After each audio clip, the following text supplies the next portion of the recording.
Hello and welcome to program report card. में हूं अलीना फारूक शेख और अभी आपने मुलाहिजा किया लाहौर में आज सारा दिन क्या चलता रहा, इसी पर हम बात करेंगे। थी तो मरियम नवाज साहिबा की नैब में पेशी, इंक्वायरी होनी थी उनसे कुछ केसेस से मुतल्लिक, कुछ इल्ज़ामात हैं उनके ऊपर उससे मुतल्लिक, लेकिन ये पेशी नहीं हो सकी। और वजह इसकी ये थी कि जब वो वहाँ पर पहुँची बल्कि उससे चंद ही लम्हात पहले पथराव हुआ, कशीदगी हुई, टकराव हुआ पुलिस और नून लीग के कारकुनान की जानिब। अब इसमें दो मौक़िफ़ पाए जाते हैं। एक मौक़िफ़ ये है कि जी नून लीग के कारकुनान जो हैं उन्होंने वो पत्थर अपने साथ लेके आए थे और उन्होंने पथराव किया और उसके बाद पुलिस ने जवाबी कार्रवाई करते हुए शेलिंग की, पथराव किया। दूसरा मौक़िफ़ ये है कि पुलिस की जानिब से ये सारा कुछ किया गया और मरियम नवाज साहिबा की गाड़ी के ऊपर भी पथराव किया गया, उनको नुकसान पहुंचाने की नीयत थी शायद। मरियम नवाज साहिबा इससे मुतल्लिक क्या कहती हैं, जरा पहले वो मुलाहिजा कीजिए। पत्थर मैं लेके आई और वो पत्थर मैंने फिजिकली वहाँ प्रेजेंट हुए बगैर पुलिस की यूनिफॉर्म पहना के अपने कारकुनों को उनके हवाले किए और फिर अपने ऊपर फेंकवाए। हमारी नैब की पेशीज़ बड़ी क्वाइट होती थी, लेकिन जब आप जुल्म पे जुल्म करते जाओगे तो कारकुन को जोश तो आएगा। आज जब आपने नाहक ये ज़्यादती, पिछली भी नाहक थी, तो कभी ना कभी सब्र जवाब देता है और वो बड़े पुरअमन थे। मैं नैब में यहाँ रह के गई हूँ, कभी गमला भी नहीं टूटा, तो मुझे लगता है कि इतना बड़ा क्राउड ये एक्सपेक्ट नहीं कर रहे थे। और जब क्राउड देख लिया तो ये पैनिक कर गए और इस पैनिक में उन्होंने ये अपने ऊपर खुद कुछ हमला कर लिया। तो जी बड़ी सार्केस्टिक अंदाज में मरियम नवाज साहिबा ने ये जो दूसरी तरफ से मौक़िफ़ आ रहा था, मोर स्पेसिफिकली हुकूमती ओहदेदारान का, उसको रद्द किया कि नहीं मैं अपने साथ क्यों पत्थर लेके आऊँगी। उन्होंने कहा जी इतनी जुल्म ज़्यादती होती है जब लीडरान के साथ तो कारकुन तो जोश में आता ही है। दूसरी जानिब इंफॉर्मेशन मिनिस्टर पंजाब फयाजुल हसन चौहान, उन्होंने इंकशाफ करते हुए कहा है कि जी ये गुज़श्ता रात 10 लाख रुपए तकसीम हुए हैं मुस्लिम लीग नून के कारकुनों में और पत्थर मारने वालों को 25,000 रुपए फीकस दिए गए कि आज उन्होंने पत्थर मारने और ये सारा कुछ करना है, जानबूझ के सोची समझी साजिश के तहत आज जो हुआ वो किया गया। तो हमने पूछा है अपने एनालिस्ट से, आज ये पूछना है कि जी एक तरफ मरियम नवाज साहिबा जो ये कहती हैं कि जी मेरी गाड़ी के ऊपर हमला हुआ है और मुझे शदीद नुकसान पहुंचाने की कोशिश की गई है, ये जो सारा पथराव हुआ है उसके नतीजे में। दूसरी जानिब शहजाद अकबर साहब कहते हैं कि जी जाती मफादात के लिए मासूम कारकुनों का इस्तेमाल इंतहाई बचकाना और अफसोसनाक अमल है। तो किसका मौक़िफ़ दुरुस्त है, मरियम नवाज साहिबा या शहजाद अकबर साहब या जनरली हुकूमत के ओहदेदारान भी कह सकते हैं, क्योंकि जो सूबाई हुकूमत के ओहदेदारान हैं कुछ देर पहले उन्होंने प्रेस कॉन्फ्रेंस भी की है। तो अपने एनालिस्ट से जानते हैं। और पैनल पर हमें ज्वाइन कर रहे हैं हसन निसार साहब, मुनीब फारूक साहब, इरशाद भट्टी साहब, बाबर सत्तार साहब और मेमल सरफराज साहिबा भी हमारे साथ हैं। लेकिन सबसे पहले मुनीब साहब आपसे मैं गुफ्तगू का आगाज करना चाहूंगी, क्योंकि आई एम श्योर आप तक बड़ी रैपिडली रिपोर्ट्स पहुंचती रही होंगी। लाहौर में ही थे आप, लाहौर में ही थे आप। ये जो फयाजुल हसन चौहान साहब दावा कर रहे हैं कि 8 दिन से प्लानिंग चल रही थी, कल रात 10 लाख रुपए तकसीम किए गए, ये किस हद तक सच है? बिस्मिल्लाहिर्रहमानिर्रहीम। देखिए ये तो बताने से मैं कासिर हूँ कि ये जो फयाजुल हसन चौहान साहब ने फरमाया ये दुरुस्त है या गलत है, लेकिन हम इसको थोड़ा सा लॉजिकली इसको अगर मैं देखूँ, मरियम नवाज शरीफ पेशी के लिए जा रही हैं, ठीक है, मुस्लिम लीग नून के लिए एक पॉलिटिकल इवेंट है, वो एक कॉर्नर हुई हुई जमात है बहुत सी वजूहात के बिना पर। मरियम नवाज शरीफ नैब के सामने जा रही हैं, पेश होने जा रही हैं, वो उसे एक पॉलिटिकल इवेंट बनाना चाहते हैं अपोजिशन में, ख़ास तौर पर जिसमें मुस्लिम लीग नून इस वक्त पोजीशन खुद को किया हुआ है उन्होंने, उनके पास कोई इतना ऑप्शन बचता भी नहीं कि सिवाय वो ज़रा थोड़ा सा अपनी एग्जिस्टेंस बताएं या बताएं कि नहीं जी अभी भी हमारे साथ सपोर्ट है और हम रेलिवेंट हैं। लेकिन अपने साथ पत्थर लेकर जाना और फिर पत्थरों का इस तरह इस्तेमाल होना, लॉजिकली देखा जाए तो मुझे समझ नहीं आता इससे मरियम नवाज शरीफ अपने लिए क्या फ़ायदा हासिल कर सकती थी कि उन्होंने जाकर अगर नैब के दफ्तर पे पथराव करना था, वो भी एक सेल्फ डिफीटिंग मूव है। आप अपने आप को मज़ीद ख़राब करेंगे, सोसाइटी में सियासी जमातों के सामने अपने आप को मज़ीद गंदा करेंगे अगर आप ऐसा करेंगे। आपने अपने वर्कर के अंदर अगर 10 लाख रुपए तकसीम किए हैं, एक तो चले इकट्ठा करने के लिए वो और बात है, वो जमातें करती हैं, लेकिन अगर उनको आपने एज अ टूल इस्तेमाल करना है एक इदारे के ऊपर पथराव के लिए या पुलिस के ऊपर पथराव के लिए, तो बेसिकली ना आप रैली निकालने जा रही थी कि आपने कोई एक बैरिकेड क्रॉस करना था और आप वो रेजिस्टेंस से ही या ज़ोर से क्रॉस कर रहे थे, आपने तो अपीयर होना था। और ये सबको पता था कि ये अपीयर अंदर अकेली जाएंगी, इतनी बड़ी जो रैली है या जो भी लोग थे, जितनी भी तादाद थी उनकी, वो तो अंदर नहीं जा सकते थे। सो मरियम नवाज शरीफ इतने लोगों को अगर साथ लेकर गई, चले लोगों का साथ जाना मैं समझता हूँ वो भी समझ में आता है, इनको चाहिए था मुस्लिम लीग नून को कि अगर ये वाकई इसको शो ऑफ स्ट्रेंथ इन्होंने बनाना था तो एक सर्टन पॉइंट रखते, सियासी जमात हैं, अपने कारकुनान को, अपने सपोर्टर्स को समझते, उन्हें बताते कि एक सर्टन पॉइंट है जी, यहाँ तक ये रैली जाएगी, आगे सिर्फ मरीम नवाज शरीफ की गाड़ी जाएगी, वो इजाज़त लेंगे और अंदर चली जाएंगी, अपना बयान रिकॉर्ड करा के बाहर आ जाएंगी, बाहर आके आप फिर नारेबाजी कीजिए और उसी रैली के जरिए आप उन्हें वापस ले आइए। लेकिन ये जो अब क्लेम है ना, ये क्लेम किए जा रहे हैं सूबाई हुकूमत की जानिब से, ये गाड़ियों में पत्थर रखे हुए थे और कुछ फुटेजेस हमें नज़र आ रही हैं, वीडियोज़ नज़र आ रही हैं जिसके अंदर ये बात लिखी गई है, रखी गई है।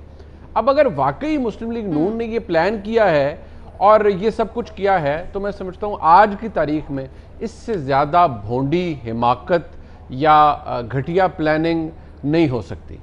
मेरे ख्याल में अकल पे मातम करना चाहिए उन लोगों के, अगर मुस्लिम लीग नून ने इस अपीयरेंस को इस तरह इस्तेमाल करने की कोशिश की है। It defeats common logic, it defeats common sense. और मुझे नहीं समझता, मैं नहीं समझता कि कोई भी अकल मंद शख्स है जिसमें ज़रा सी भी दानिश है, ज़रा सी भी सियासी पुख्तगी है, वो ये सब कुछ करना चाहेगा और अपने आप को मज़ीद गंदा करवाना चाहेगा पूरे पाकिस्तान के सामने। जब एक इतनी बड़ी अपीयरेंस बन गई कि जी लोगों को पता आज मरीम नवाज शरीफ जा रही हैं, तो मैं नहीं समझता कि ये मुस्लिम लीग नून ने। इरशाद भट्टी साहब की तरफ लेके चलते हैं। भट्टी साहब, क्या लगता है, मरीम ने सवाल उठाया है, क्या मकसद हो सकता है, क्यों अपने आप को इस तरह से, अगर खुद साजिश की है या जो भी, क्यों करना चाहेंगे? देखिए मैडम शेख बाबर सत्तार साहब से माजरत के साथ, क्योंकि मुझे यकीन है कि वो मेरे जुमलों से ही शुरू करेंगे जब उनकी बारी आएगी, तो मैं तो पहले चंद मुबारकबादें देना चाहता हूँ।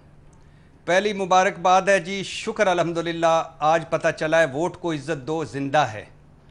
दूसरी मुबारक हो नवाज शरीफ और मरीम नवाज कभी खामोश रहकर और कभी बोल कर मुल्क व कौम की खिदमत कर रहे हैं। तीसरी मुबारक हो जी, बयानियाँ कायम दायम है, अल्लाह भाग लगे रान, हाउस ऑफ शरीफ दे बाग सावे। मुबारक हो सैकड़ों कारकुन, हज़ारों कारकुन खुद ब खुद ही बाहर निकल आए, पता ही नहीं चला उनको, वो कोई दही लेने आया हुआ था, कोई सब्जी लेने आया हुआ था, कोई आटा लेने आया हुआ था, अचानक एक जगह सारे इकट्ठे हो गए, पूछा तू कहाँ तू कहाँ तू कहाँ, इतनी में मरीम नवाज आ गई और फिर वो साथ चल पड़े। मुबारक हो मियाँ साहब खामोश नहीं हैं, ये मरीम साहबा ने बताया है, उन्होंने अपने हिस्से का काम कर दिया है। मैं भी अक्सर कहता हूँ कि अपने हिस्से का वो कर चुके हैं।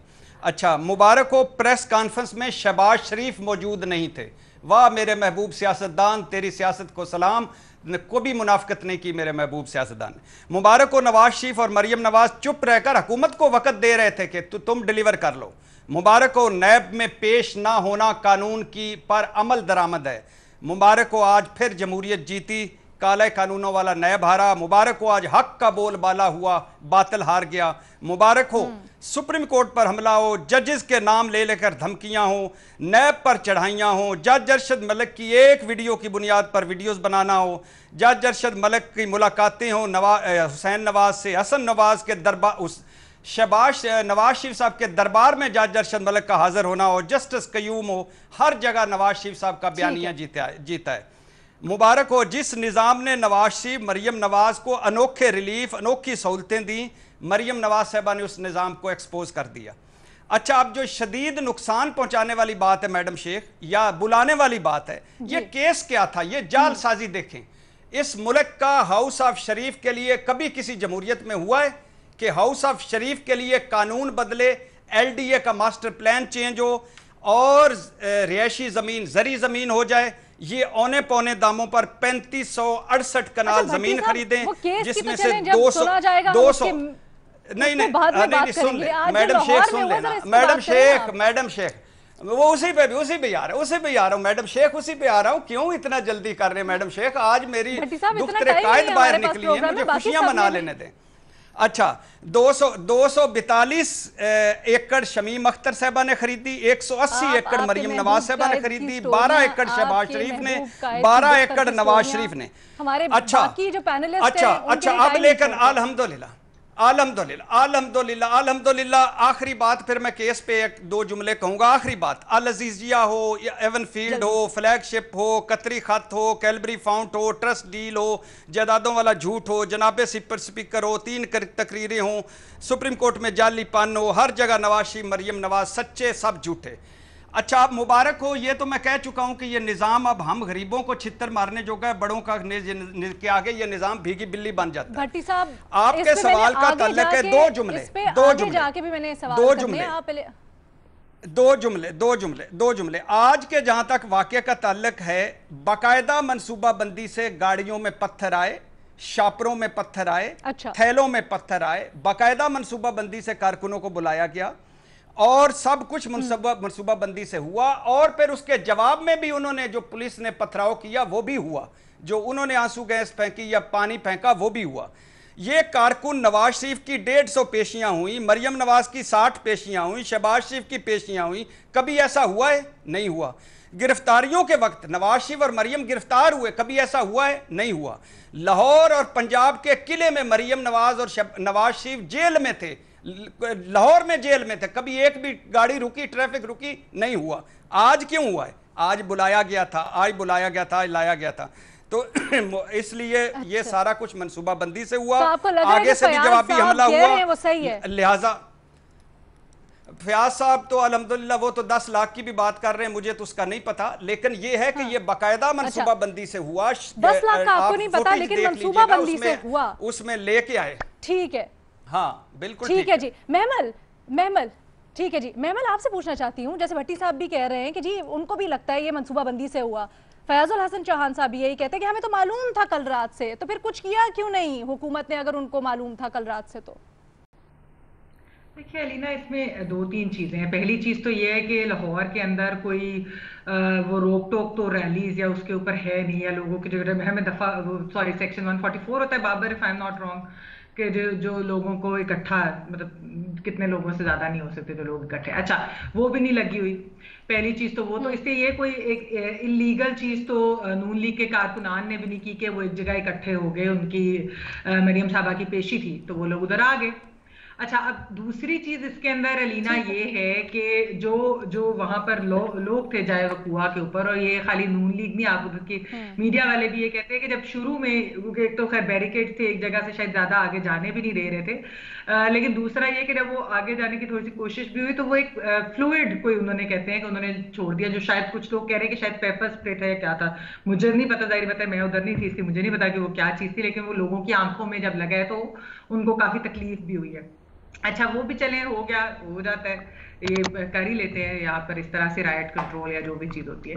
फिर उसके बाद आपने ये देखा कि मरियम नवाज साहबा की गाड़ी के ऊपर जो पथराव हुआ, वो तो नून लीग के कारकुनान ने तो वैसे नहीं करना था, उनकी गाड़ी के ऊपर इस तरह का पथराव, वो तो एक वो बनता भी नहीं है, तो वो पथराव हुआ, उसकी तो खैर उन्होंने वीडियो भी बनाकर उन्होंने खुद ही ट्वीट भी कर दी। सोची समझी साजिश थी, पहले से प्री प्लान था? नहीं अलीना, मेरा नहीं ख्याल कि ये कोई ऐसी साजिश या प्री प्लान चीज होती है। देखिए, जब वर्कर्स को जरूर बुलाया गया होगा इसमें, और कई वर्कर्स वैसे भी आ जाते हैं, वर्कर्स आए होंगे वहां पर, जब पुलिस जब इस तरह से जब स्टार्ट होती है एक तरह से चीज, और फिर वो चीजें आपको पता है कि आउट ऑफ कंट्रोल हो जाती हैं, फिर दोनों तरफ से होता है, ये नहीं है वो पत्थर उन्होंने भी मारे होंगे, पुलिस ने भी मारे होंगे, जवाबी भी कार्रवाई हुई होगी, वो सब कुछ होता है। मतलब आपको ये कोई प्री प्लान साजिश नहीं लगती? नहीं, प्री प्लान नहीं, लेकिन मुझे एक चीज जरूर, मैं सिर्फ एक छोटी सी चीज कहना चाहूंगी अलीना, कि असल मसला ये है कि एहतसाब के बयानिए के ऊपर आज आप फवाद चौधरी साहब की भी ट्वीट पढ़ लें, आप ह्यूमन राइट्स वॉच की रिपोर्ट भी पढ़ लें, आप सुप्रीम कोर्ट और बाकी कोर्ट की अदालतों के कमेंट्स भी पढ़ लें, आप यूरोपियन कमीशन की भी बात पढ़ लें, ये इन सब का तो ऑपोजिशन से कोई ताल्लुक नहीं है ना। तो जो एहतसाब का बयानिया ऑपोजिशन का था, वो आज दूसरे लोग भी वही बात कर रहे हैं, तो मेरे ख्याल में असल मसला नैब और एहतसाब के बयानिया के अंदर है। ठीक है, हम यहाँ पर एक छोटी सी ब्रेक लेंगे, उसके बाद वापस आएंगे। हसन निसार साहब, मरियम नवाज साहबा कहती हैं जब लीडरान पे इतना जुल्म होता है तो फिर कारकुन को तो जोश आ ही जाता है। छोड़ो, ये बुनियादी तौर पे ये कारकुन शारकुन नहीं है। कायद आज़म मोहम्मद अली जिन्ना की मुस्लिम लीग के बाद अगर इस मुल्क की तारीख में किसी मेन स्ट्रीम पार्टी को जेन्युइन वर्कर और कारकुन मिला, वो सिर्फ पीपल्स पार्टी है। बिल्कुल, मैं मेन स्ट्रीम की बात कर रहा हूँ। जमात इस्लामी का वर्कर अच्छा है, जेन्युइन नहीं है, वो है। उसके बाद खास तौर पे ज़ियाउल हक ने तो कारकुन का कातिल था, उसने वो कल्चर ही बर्बाद कर दिया। मैं प्योरली एकेडमिक्स की बात कर रहा हूँ, ये तबसराबाजी नहीं है। ये जब इजाद किया उसने नवाज शरीफ जैसे एक अर्बन बाबू को, जो बिल्कुल नीचे से उठ के ज़रा थोड़ा तमव्वुल जिनको नसीब हुआ था, तो उन्होंने कोई कसर छोड़ी नहीं। ये भी भट्टी साहब बात कर रहे थे, कभी एलडीए की तारीख, खुदा की कसम इस मुल्क में कोई स्कैम, कोई स्कैंडल नहीं है। कोऑपरेटिव्स कोई बेचता ही कुछ नहीं। जो इन्होंने ये पहले क्या होता था इदारा, फिर जब इसका मर्जर हुआ क्या हुआ, जो तबाही मचाई है, कोई बैठ जाए जाके 15 दिन में क़यामत आ जाए इस मुल्क में, जो कुछ हुआ है। उसके बाद ये जिसे देखो, ये इक़्तिदार की मशीन का घटिया तरीन फ्यूल है और ये बेनिफिशरीज हैं, ये दिहाड़ीदार हैं, ये साइकिल स्टैंड्स के ठेकों से लेके ये खून लगा हुआ है इनके मुंह को। ये रियलिटी है। गाड़ियों के ये पता नहीं कौन सी है, ये एलडीए के और फलाने के धमकानों के और अस्पतालों की कैंटीन्स के ठेके, साइकिल स्टैंड, यही औकात है। ये भूखों का हजूम है। अभी कल परसों देखा नहीं आपने, टाइगर्स क्या कर रहे थे, समोसे फाड़ रहे थे। बिल्कुल वही पीपल्स पार्टी, वही नून लीग का culture. So basically please, political कारकुन बहुत बाइज्जत, बावकार, वो आधा सेंट होता है, ये तो क्लास ही और है। अच्छा, आखिरी बात एक मैं अर्ज करूं, जिस वाक़े का आप हवाला दे रहे हो, थोड़ी सी कॉमन सेंस है। अगर किसी ने नैब का ऑफिस देखा हो, मेरा ये घर और मेरे फार्म हाउस के दरमियान 2-3 रास्ते हैं, एक ये इनका जाती उम्रे वाला या मुल्तान रोड या बीच में ईएमई के आगे वाली सड़क, तो मैंने तो 20 बार देखा है। एक पत्थर सुबह मुझे ढूंढ के दिखा दे वहां कोई। भट्टी साहब भी गए हैं, जानते हैं, दोस्तों से या जानने वालों से मुलाकात के लिए जाता है आदमी। मैं वो जो इनके जो मेजर साहब हैं नैब के, तो इज लाइक अ ब्रदर, मेरे पड़ोसी भी रहे हैं, लालपुर के भी हैं, ये वो सारा। मुझे कोई एक पत्थर दिखाए, वो किला जैसी बिल्डिंग है, इंतहाई लंबा चौड़ा फ्रंट है उसका, पत्थर कहां से आया है? मकाना बात है ये। अच्छा, जो हुआ ये पहली बार नहीं हुआ और ना ये आखिरी बार हुआ है। यही आपकी औकात है, यही आपका कल्चर है, यही आपकी जमहूरियत है, यही आपकी सियासत है। ये कुछ नहीं हुआ। ये सियासतदान हैं, ये लीडर है, ये ऑपोजिशन है, ये हुकूमत है, और ये कारकुन है। वो कारकुन कभी जाएं अपनी तारीख ही, मैं किसी और की बात नहीं कर रहा, जिंदगियां बर्बाद कर देते थे, घर बार लौटा देते थे। वो नजरियाती, अब बूथा उठा के जिसको देखो नजरियाती का, नजरियात रह कहां गए अब? ना ग्लोबली हैं, लोकली तो खैर सवाल ही नहीं पैदा होता।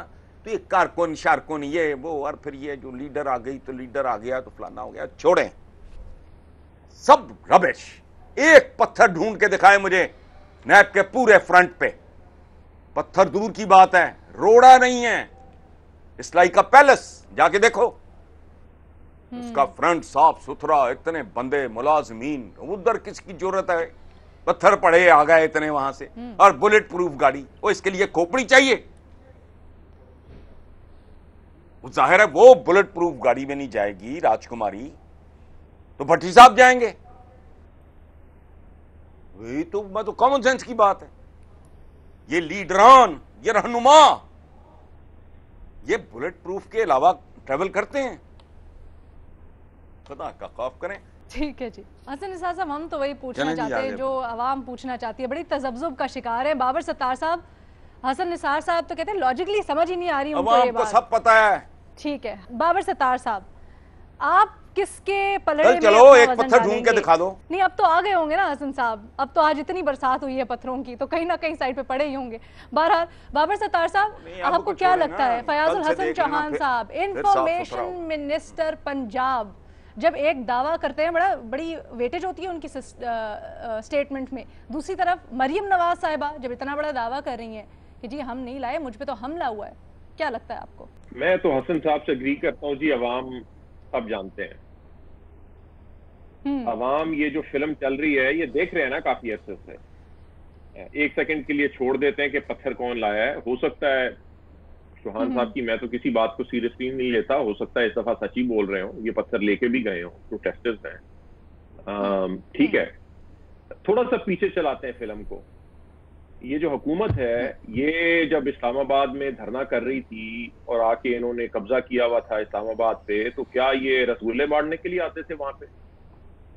इनके प्रोटेस्टर्स जब मार रहे थे, एसपी को जख्मी किया था, जब इन्होंने पीटीवी के ऊपर कब्जा किया था, जब ये प्राइम मिनिस्टर हाउस के ऊपर वो कर रहे थे, हवा बोल रहे थे, जब पार्लियामेंट को अटैक कर रहे थे, तो ये उस वक्त क्या कर रहे थे? उस वक्त ये सोचे समझे मंसूबे से नहीं आए हुए थे। मेरे दोस्त भट्टी साहब की जो स्क्रिप्ट है वो मुझे बड़ी एंटरटेनिंग लगती है, क्योंकि उससे आपको पता चल जाता है कि एक्चुअल कहानी है क्या। उन्होंने जिक्र किया, हसन निसार साहब ने भी जिक्र किया कि एलडीए की हिस्ट्री देख लें आप जरा, छोड़े पिछली कहानियां, बहुत बुरे लोग होंगे सारे, आज की सीडीए की हिस्ट्री निकाल के देख लें।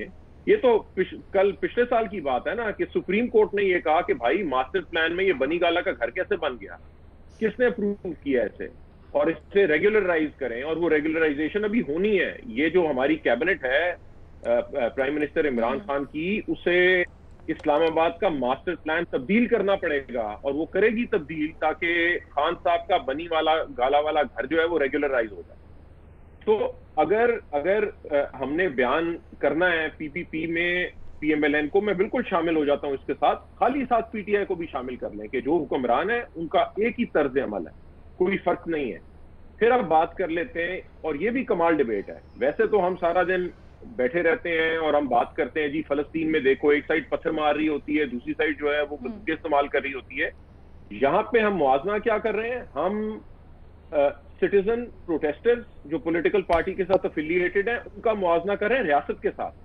दूसरी साइड पे वो गन्स लेके खड़े हुए हैं, बंदूकें लेके खड़े हुए हैं, वो आपके ऊपर आंसू गैस फायर कर रहे हैं जी। तो आप यानी कंपैरिजन किस चीज का है? यानी कि हम आज ये डिबेट कर रहे हैं कि पत्थर वहां कौन लेके चला गया? भाई लेके गए होंगे पत्थर, प्रोटेस्टर्स हैं, जरूर लेके गए होंगे पत्थर, गाड़ियों में लेके गए होंगे, लिफाफों में लेके गए होंगे पत्थर। आपका काम क्या है? आप रियासत है ना, आप उनके साथ बराबरी पे आ जाएंगे कि जी उन्होंने पत्थर मारे, हमने आंसू गैस मारी, हमने वापस पत्थर मारे, हो सकता है गाड़ी भी उसमें टूट गई हो। भाई आप तो रियासत है ना, आप स्टेट है। आपने किसी को इन्वेस्टिगेट करने के लिए अगर बुलाया था तो इंश्योर करना कि सेफ्टी के साथ आप उसे लेके जाके इन्वेस्टिगेट कर सकें, ये तो आपकी जिम्मेदारी थी। आप कह रहे हैं चूंकि उन्होंने पत्थर मार गए सोची समझी स्कीम में 10 लाख रुपए तकसीम हो गए, हो सकता है वो भी तकसीम हो गए हो। मुशर्रफ साहब जब ये कर रहे होते थे इस्लामाबाद में खड़े, और जो तकसीम किए थे पीएमएलएन क्यू वालों ने, वो सब चीजें हमने देखी हुई है ना, ये फिल्म तो चलती रही है यहाँ। तो हम कंपैरिजन किस चीज का कर रहे हैं? यहाँ पे एडब्ल्यू ये जो अवामी वेलफेयर पार्टी है, वर्कर्स पार्टी है इस्लामाबाद में, वो किसी जगह के ऊपर वो होमलेस लोगों के ऊपर पुलिस धावा बोल रही होती है, वो उसके खिलाफ प्रोटेस्ट करते हैं, उन्हें बंद कर देते हैं ले जाके जेल में। जहाँ पे हमने पीटीएम के देखा है वो खड़े खामोशी से प्रेस क्लब के आगे कर रहे होते हैं, उठा के अब जेल में बंद कर देते हैं ले जाके 144 लगा के। तो रियासत का एक तर्ज अमल है जो आज उन्होंने किया, इसमें कौन सी चंबे की बात है। लेकिन डिबेट इतनी डीजेनरेट हो गई है कि सवाल आपने इस चीज पे बनाया कि पत्थर कौन लेके आया था वहां। कमाल है जनाब, वाह। सर हमने सवाल इसीलिए बनाया क्योंकि एक इंफॉर्मेशन मिनिस्टर एक इतना बड़ा दावा कर रहे हैं तो पूछना तो बनता है यकीनन। लेकिन हम एक छोटी सी ब्रेक लेंगे, उसके बाद आएंगे तो हम इस दावे पे भी ज़रा गौर करेंगे। कह रहे हैं कि जो आज की हरकत हुई है, जो वाक़या हुआ है, मरियम नवाज़ साहिबा ने न सिर्फ शरीफ ख़ानदान बल्कि शहबाज शरीफ और हमज़ा शहबाज की सियासत को ख़त्म कर दिया, उसका जनाजा निकाल दिया। दावे में कितनी हकीकत है, एक ब्रेक के बाद जाने। बेगम सफदर अमान साहिबा ने आज अपने चाचा शहबाज शरीफ साहब की और अपने कज़न हमज़ा शहबाज साहब की सियासत के ऊपर खुदकश हमला किया है। वो अपने वालिद साहब की और अपने सियासत की पीठ पे जो छुरा घोंपा गया था, उनकी इंटरनल ख़ानदान की पॉलिटिक्स, उसका बदला लेने के लिए आज उसने कहा ना खेलूंगी ना खेलने दूंगी, ना खेलेंगे ना खेलने देंगे। आज उन्होंने नून लीग की सियासत का कि जो इस वक्त नून लीग उनके चचा और उनके कज़न जो है वो बाप बेटा प्राइवेट लिमिटेड के तौर पे जो है वो काम कर रही है, शहबाज शरीफ साहब और हमज़ा शहबाज साहब की क़यादत में, आज उस नून लीग की सियासत का भी जो बकिया रह गया था जनाजा, वो भी उन्होंने आज निकाल दिया। फैज़ल हसन चौहान साहब कहते हैं कि जी आज जो हुआ है, मरियम नवाज़ साहिबा ने अपने चचा शहबाज शरीफ और अपने कज़न हमज़ा शहबाज शरीफ की सियासत का जनाजा निकाल दिया है। तो अपने एनालिस्ट से पूछते हैं कि जी इस दावे में कितनी हकीकत है। बाबर सत्तार साहब, आप मेरा ख्याल है शहबाज शरीफ से और हमजा शहबाज से पूछ लें, क्योंकि लग रहा है कि चौहान साहब जो हैं वो बड़े अफसुर्दा हैं उन दोनों के लिए, तो उनसे उन्हें बता देना चाहिए। ये तो देखिए, ये आज तो मोहतरम भी कह दिया, मोहतरम शहबाज शरीफ। तो ये हम कितनी दफा ये कहानी सुन चुके हैं कि जी हाउस ऑफ शरीफ में डिवाइड क्रिएट होने वाली है। ये 2003-04 से ये कहानी चल रही है कि अब नवाज शरीफ हट जाएंगे, शहबाज शरीफ आ जाएंगे, शहबाज शरीफ चले जाएंगे, कोई और आ जाएगा। ये नहीं होने लगा। दो बड़ी क्लियर बातें हैं। एक बात ये है कि मरियम नवाज के लिए जो सपोर्ट है वो पीएमएलएन के वर्कर के अंदर एक जेन्युइन सपोर्ट नजर आती है। वो जब से उन्होंने लाहौर का इलेक्शन कंटेस्ट किया नजर आ रहा है। बेशक आप उनके रैलीज के साइजेस देखें, जब वो कर रही थी इलेक्शन से पहले रैलीज, तो लोगों को ले जाना नहीं पड़ता था, लोग निकल के आते थे। कोई पॉलिटिकल लीडर्स हैं, क्राउड पुलर्स होते हैं। इमरान खान क्राउड पुलर हैं, ये अमेरिका के प्रेसिडेंट डोनाल्ड ट्रंप हैं, क्राउड पुलर हैं। आप उनकी पॉलिटिक्स के साथ अग्री करें नहीं करें, एक अपनी सपोर्ट बेस में एक पॉपुलैरिटी होती है। पीएमएलएन के अंदर आज अगर किसी लीडर की पॉपुलैरिटी है तो वो मरियम नवाज है, इसमें कोई डिनायल नहीं है। आगे फिर बात स्ट्रैटेजी और टैक्टिक्स की आ जाती है कि पीएमएलएन को अगर आपने दोबारा पावर में लाना है या उसे स्ट्रेंथन करना है, तो उसके लिए क्या आप गवर्नमेंट की बी टीम बन के काम करने वाले पाथ पे चलेंगे या फिर आप दूसरे पाथ पे चलेंगे जहां पे आप कॉल आउट करेंगे। तो इसके ऊपर डिबेट है पाकिस्तान के अंदर। ओवरऑल सेंस तो यही नजर आती है अनफॉर्चुनेटली कि जहां पे डील करने का मौका मिलता है वहां पे पीएमएलएन के लीडर्स जो हैं वो डील कर लेते हैं, और जब लगता है कि डील नहीं हो रही तो उस वक्त आप आके फिर असूलों की बात करते हैं। लेकिन जब भी कोई असूल की बात करे, जब भी कोई सिविलियन कंट्रोल ऑफ पाकिस्तान की बात करे, जब भी कोई डेमोक्रेसी की बात करे, तो क्यों आप उसे सपोर्ट नहीं करेंगे? अगर आप अपने कॉन्स्टिट्यूशनल असूल के ऊपर कायम है कि पाकिस्तान के अंदर डेमोक्रेसी होनी चाहिए और पाकिस्तान के अंदर डेमोक्रेटिक फेडरलिज्म होना चाहिए और पाकिस्तान के अंदर पॉलिटिकल राइट्स होने चाहिए, तो फिर सिर्फ इस वजह से कि पॉलिटिकल लीडर्स के साथ आप डिसएग्री करते हैं या वो बुरे लोग हैं या उनका रिकॉर्ड खराब है, इस वजह से आप इस असूल को तो नहीं छोड़ेंगे। जो भी उस असूल की बात करेगा आप उसे सपोर्ट करेंगे। ठीक है। हसन निसार साहब, क्या आपको भी यही लगता है जैसे फयाजुल हसन चौहान साहब कह रहे हैं कि मरियम नवाज साहिबा जिस तरह से पॉलिटिक्स लेके चल रही हैं वो अपनी पार्टी को, शहबाज शरीफ साहब, हमजा शहबाज को बड़ा नुकसान पहुंचा रही हैं? भट्टी साहब ने अभी मेंशन किया आज प्रेस कॉन्फ्रेंस में शहबाज शरीफ साहब भी नहीं थे। नहीं, जैसे बाबर सत्तार साहब कह रहे थे वो डेफिनेटली मरियम ने इनहेरिट कर ली है पार्टी, तो कहानी ख़त्म हो चुकी है, तो नई बात है ही कोई नहीं। तो नफा नुकसान वो तो खाता कब का क्लोज हो चुका है। मैं तो हैरान हूँ, इस पे तबसरा बनता नहीं। वो जो एक इन्होंने इनका डिक्शन अपना ही है फयाजुल हसन चौहान साहब का, वो जनाजा जो बाकी था वो निकाल दिया। पहले तो ये है कि जनाजे किस्तों में नहीं होते, जनाजा होता है या नहीं होता, दफन होता है तो पूरा होता है। और दूसरी बात ये है कभी कभी जनाजा बहुत ही ख़तरनाक हो जाता है। पाकिस्तान की तारीख में एक दो जनाजे हैं जो अब तक जान नहीं छोड़ रहे, ठीक है। और कभी कभी मुर्दे जो हैं वो जिंदा लोगों पे बहुत ज़्यादा भारी पड़ते हैं, और इसका फैसला दायर है आइंदा इलेक्शन पे हो जाएगा। लेकिन ये जो सारा थीसिस फ्लोट हुआ है ये मेरी अकल से बाहर है। ये जो बात की जा रही है खुदकुश हमला, खुदकुश हमले में तो बंदा खुद मरता है सबसे पहले। ये क्या मतलब इलॉजिकल सी बात है, मतलब ये बात बराए बात है, ये जुमलेबाजी है। और क्या है इसमें? खुदकुश हमला अगर किया है तो खुदकुश हमले में तो हरीफ या फरीक, आपका मुखालिफ फरीक तो मरे ना मरे, बचे कम नुकसान ज्यादा, आप तो फारिग हो, तो मरियम तो फारिग नहीं है। और ये कहना कि जी उनकी सियासत सेकेंडरी हो चुकी है। अगर वो उसी तनख्वाह पे काम करना चाहेंगे तो ऑब्वियसली उनको प्रोटोकॉल मिलेगा, इज्जत मिलेगी, चचा है, कज़न है, भाई मिलजुल के चलते हैं, धंधा भी ऐसा है। लेकिन अगर कोई रेजिस्ट करने की कोशिश करेगा तो मैंने चंद दिन पहले लिखा है इक़्तिदार, तलवार और तख्तादार, ये तीन चीज़ें किसी की रिश्तेदार नहीं होती।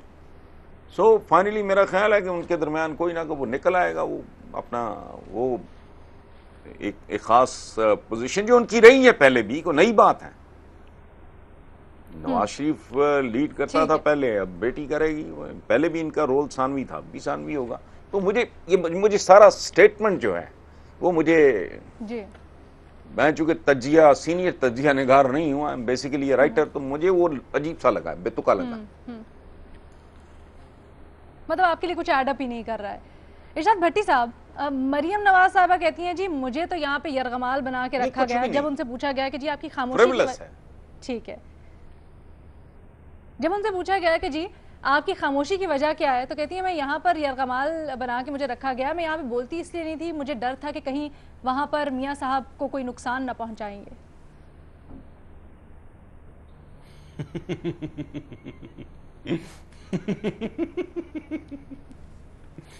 माशाल्लाह, अल्हम्दुलिल्लाह, शुक्र अल्हम्दुलिल्लाह। आज वो किसी न किसी तरह वो चाबी उनको मिल गई, वो ताला तोड़ के पिछले दरवाजे से निकल के यरगमालीपन से निकल आई। मुबारक हो मरियम नवाज साहिबा।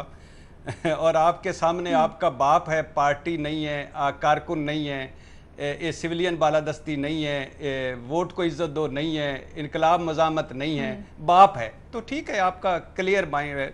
अच्छा, एक और दो बातें छोटी छोटी। पहली बात यह है कि हमें आज तक बताया जा रहा है कि पीपल्स पार्टी और नून लीग की मईशत जो है वो बेहतर है इस हुकूमत से, ये बताया जा रहा है ना, ये सारे बताते हैं, मैं मान लेता हूं मईशत बेहतर होगी। अच्छा, मान लिया, उसके बाद निजाम भी बेहतर था। सवाल पे रहते हैं तो ना, अब दोनों, अगर आपने जवाब दे लिया तो मैं आगे महमल की दोनों जो नहीं भाई, आप बात नहीं बात छोड़ देना, छोड़ दे, बात कर, छोड़ दे, आप सवाल पे रहते हैं, कुट कुट करती।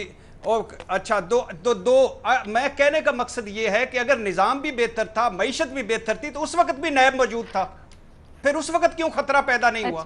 क्योंकि उस वक्त इनको खतरा नहीं था। नंबर 2, बाबर साहब तो मॉडल टाउन भूल गए हैं, सानिया साहिवाल भूल गए हैं, एसपी को मार पड़ी तो याद रहा, पुलिस को जो थप्पड़ पड़े वो भूल गए। एक धरना और भी था जिसमें उन्होंने कहा था बनी गाला के वजीर आजम को गिरबान से पकड़ के निकालेंगे। आखिरी बात, ये हाउस ऑफ शरीफ में सिर्फ एक ही है नतीजा खेज आदमी, वो शहबाज शरीफ है, जो ग्राउंड रियलिटीज के मुताबिक सियासत करता है। ये मरियम सारी ढीलें नवाज शरीफ और मरियम करते हैं, पीछे रहकर आगे उसको इस्तेमाल करते हैं। ये झूठे लोग हैं। शहबाज शरीफ सच्चा आदमी है, ये झूठे फराडी मकरी, ये सिर्फ शहबाज शरीफ सच्चा आदमी है। ठीक है जी, but let it be on record. महमल, पहले भट्टी साहब ये कहते थे कि मैं भी यही देख रही हूँ, मैं भी यही देख रही हूँ, इसीलिए आप पुट इट ऑन रिकॉर्ड। क्या आज भट्टी साहब ने क्या कहा है? महमल, ये बता, आज तो मोहतरम शहबाज शरीफ हो गए, मैं देख रही हूँ भट्टी साहब ने भी अपना वजन उनके पलड़े में डाल दिया है। महमल, जल्दी से बता दें, हमारे पास वक्त बड़ा कम है। ये जो आज पूरी एक्सरसाइज हुई है, तो फिर क्या हासिल करना चाहती है PMLN इससे, अगर दावों को, हुकूमती दावों को सच मान लिया जाए तो? पहली चीज तो अलीना ये है कि आज चौहान साहब और भट्टी साहब दोनों के दिल में जो शहबाज शरीफ और हमजा शहबाज वगैरह के लिए जो दर्द है ना, उसको देखकर मुझे हुआ, मतलब PTI वालों को शरीफों के लिए दर्द है। चलो बेशक एक फैमिली का ही हो, लेकिन बात यह है कि भाई अगर उनकी सियासत खत्म हो रही है तो आप लोग तो खुश हो जाए ना, अगर शहबाज शरीफ की भी सियासत खत्म हो रही है, क्योंकि उनको बुजदार साहब से मिलाया जाता है। तो चले, आपको तो खुश होना चाहिए, आपके हरीफों की, आपके राइवल्स की खत्म हो रही है, उनमें अगर स्प्लिट हो रहा है तो फायदा तो PTI को होगा, आपको तो सेलिब्रेट करना चाहिए, आप क्या दुख का इजहार करें। अच्छा, दूसरी चीज ये देखिए लीना, जो मैंने पहली बात की है ना, कि इसके अंदर एक जो मरियम नवाज जो इतने महीनों से चुप थी और उनके ऊपर तनकीद भी हो रही थी। देखिए, नून लीग के अपने लोग भी तनकीद कर रहे थे, नून लीग के ऊपर, शहबाज शरीफ साहब की सियासत के ऊपर भी और इन पर भी, कि ये खानदान चुप क्यों है। आज अगर उन्होंने अपना रोजा तोड़ा है और वो बोली है, और हो सकता है कि वो आगे भी दोबारा खामोश हो जाए, लेकिन एटलीस्ट आज पूरा दिन ये पता चल गया, हम भी डिस्कस कर रहे हैं, ये अगले प्रोग्राम भी डिस्कस करेंगे, ये कल तक होगा, ये हर वक्त, और PTI के आसाब पे सवार होगी ना उनकी एक पेशी ही। तो मेरे ख्याल में ये वैसे ही एहतसाब का जो अमल है, जैसे मैंने पहले कहा, NAB should rethink what it's doing. उन्होंने एक्चुअली नैब, आपको लगता है वही जो मरियम नवाज कह रही है कि शायद करने के लिए बुलाया था और वो बैकफायर कर गया। मुनीब साहब, मैं जल्दी से कमेंट लेना चाहती हूँ, ऑलमोस्ट टाइम मेरा खत्म हो गया है। मुनीब साहब, ब्रीफ कमेंट जी। ये वैसे अजीब बात है कि PTI या उसके मिनिस्टर, आपका नहीं प्रोग्राम का, हसन साहब, मुझे तो अपना ही लगता है जी। दूसरी बात ये है दूसरी बात यह है कि ये रोज़ ख़त्म करने निकलते हैं जी फलाना अल्लाह ना करे। वो ख़त्म हो गए जी, शहबाज शरीफ ख़त्म हो गए, इधर मरीम नवाज शरीफ ख़त्म हो गई, छुरा घूमतिया ये हो गया। वैसे अजीब बात है कि इन्हीं के पंजाब में इत्तेहादी, जिसके ऊपर पंजाब में पाकिस्तान तहरीक इंसाफ की हुकूमत खड़ी हुई है। अब मैं कोट अनकोट बता देता हूँ कि PMLQ आज ये समझती है कि अगर आज इलेक्शन हो तो बाकी छोड़ दें, पंजाब में PMLN स्वीप कर जाएगी इलेक्शन, नवाज शरीफ को कैंपेन करने की भी ज़रूरत नहीं पड़ेगी। अजीब सियासत है, अजीब सियासत है कि उनकी सियासत खत्म हो गई है, लेकिन ग्राउंड रियलिटी ये कहती है। दूसरी बात मैं बड़ी ब्रीफली अर्ज कर दूं कि एक चीज़ बिल्कुल सियासी जमातें एक दूसरे पर बात करती हैं 100 दफ़ा करें, जो मुझे बहुत ही घटिया बात लगती है, मरियम को नवाज शरीफ से अलहदा करो, उसको जानबूझकर मरियम सफदर अवान कहो, बेगम सफदर अवान करो, कि एक बेटी से उसके बाप का नाम छीन रहे हो, ये उसका राइट है कि वो अपने बाप का नाम अपने साथ लगाना चाहती है। Who the hell are you to do that? आप क्यों ये हरकत करते हैं? आपको क्या मजा आता है ये हरकत करके? क्या आप उसको नवाज शरीफ का नाम उसके साथ नहीं लगाएंगे, उसके खामद का लगाएंगे तो आपकी अना को बड़ी तस्कीन मिलेगी। मुझे ये बात पहले भी बड़ी मुझे बुरी लगती थी, आज भी लगती है कि यार कमेंट करें, सियासत पे करें, उन्हें चोर डिक्लेयर करें, सजाएं दिलवाएं, ये हरकत मत करेंगे। अच्छा भट्टी साहब, एक जाते जाते जरा कमेंट कर दें। मरीम नवाज साहिबा ने एक ट्वीट को रीट्वीट किया है जिसमें उन्होंने कहा है कि शायद ये जो हुआ पत्थर नहीं था जो लगा, शायद कोई फायरिंग वगैरह की गई उनकी गाड़ी के ऊपर, ये खदशा जाहिर किया उन्होंने और नून लीग के कुछ कारकुनों ने। मैडम शेख, पहले तो अल्हम्दुलिल्लाह ये बड़ा अचंभे की बात है कि पत्थर मारकर बुलेट प्रूफ गाड़ी का शीशा टूट जाना, यानी ये कैसी बुलेट प्रूफ गाड़ी थी जिसका पत्थर से शीशा टूट गया। अब चलो फायरिंग वाला किस्सा शामिल किया, अब जरा बेहतर स्टोरी हुई है। एक करें वो भंगियों वाली तोप ले आए कि उस भंगियों वाली तोप से गोला मारा गया था, वो आके मुझे लगा था, तो वो उस वजह से सारा हुआ था, तो ये ज्यादा अच्छा है। ठीक है, यहीं पे अपना प्रोग्राम कंक्लूड करेंगे। आपसे नए सवाल के साथ कल मुलाकात होगी। अल्लाह हाफ़िज़।